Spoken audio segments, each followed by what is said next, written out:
Hi, my name is Alexis Grose, and today I'll be telling you about my project proposal called Coming Together as One to Run. Project goals. In my project proposal, I want to include kids, teenagers, and adults of all ages who have disabilities or specific needs that make them unable to participate in the running event. I want to make them feel as if they're being just as competitive as others. I want them to walk away from the event feeling as if it helped them in some way, and I want everyone to feel like they fit in and they aren't left out. I also want everyone in the event to see that they can come together as a community to make a difference. I want them all to feel as if they succeeded at something and they feel accomplished. Project justification and LLOs. Citizenship.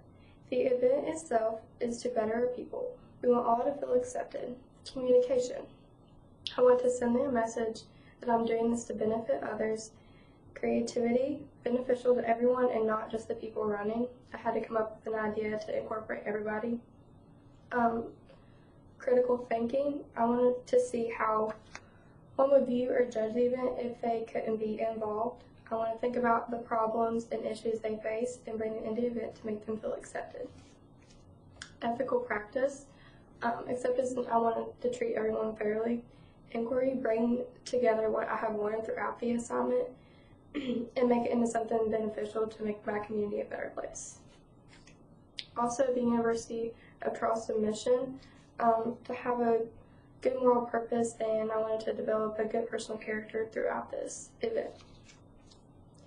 Project plan. With the project, we're going to include games, crafts, and other simple tasks that will make all people involved have fun and enjoy the event, and also incorporate everyone who cannot necessarily participate because of some type of issues that they may have. We will gather materials for our event, prepare our booth, make flyers, and spread news about our event, and be sure that everyone knows to keep our goals in mind of what we're trying to get across for this particular event itself. We will have balloon tosses, frisbee throws, sack races, face painting, and pie in the face. We want to be sure that everyone who participates in the event, or even comes by or stops by, gets something to take home with them, whether it be a medal or just a piece of candy or something like that. Project duties. We will need all of the classmates to take on the duties of running each event and be able to explain why we chose this event itself. With the people in our class being involved, they will be able to see that our goals are to make everyone feel accepted, and the proposed plan will show that we are concerned about our community and the topic of acceptance itself. Timeline. We'll start preparing for this event at the beginning of next semester, which will be January 1st, 2018. This can be looked up on as a New Year's resolution for the class itself or for the community itself. February 1st, 2018, we will begin hanging flyers and advocating our proposal.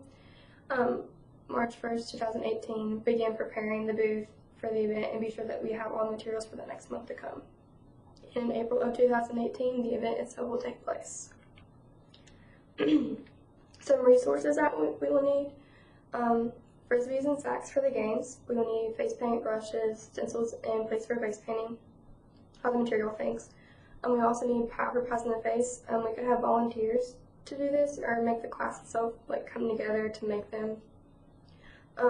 We could also get crafts to work on with ones that we necessarily wouldn't want to be active with the frisbee tosser races. Identify some constraints. Some factors that might delay the progress of the goals could be that we aren't able to engage very many people, get them interested in what we are doing. We do not know the exact date of this event, so that could possibly be an issue for some of the people that they couldn't make it to the event for the fellow peers.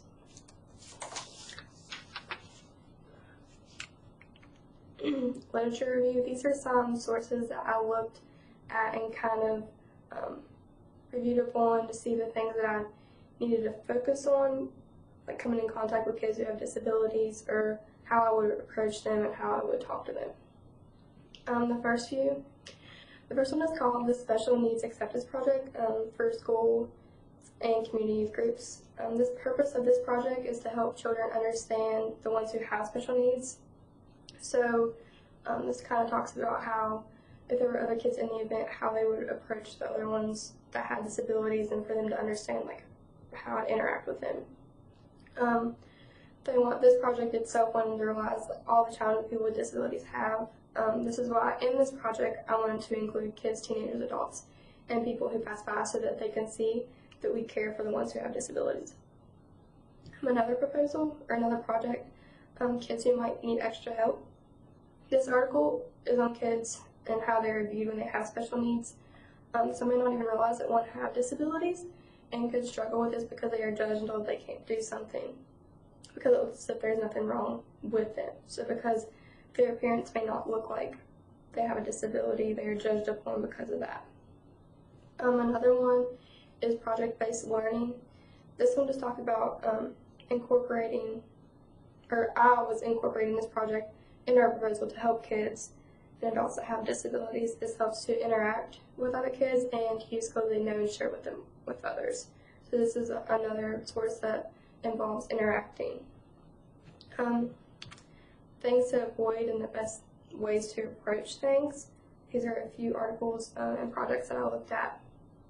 5 mistakes to avoid when counseling class with disabilities. This website and article includes tips that will help with how we communicate with all of these people. We will need to be sure to speak to them in a way that they can be understood and be fluent in how to do so. So, for instance, if we were explaining how to do the sack race or how to throw a frisbee, we would have to be able to explain it on their level for them to understand. Models of best practices in the education of students with autism spectrum disorder. This one talks about ideas on how to approach people with disabilities, and it focuses on social interaction, deficits in communication, and repetitive behavior. In the end, I hope that one can see the benefits in my proposal and know that community involvement and acceptance are very important within this goal.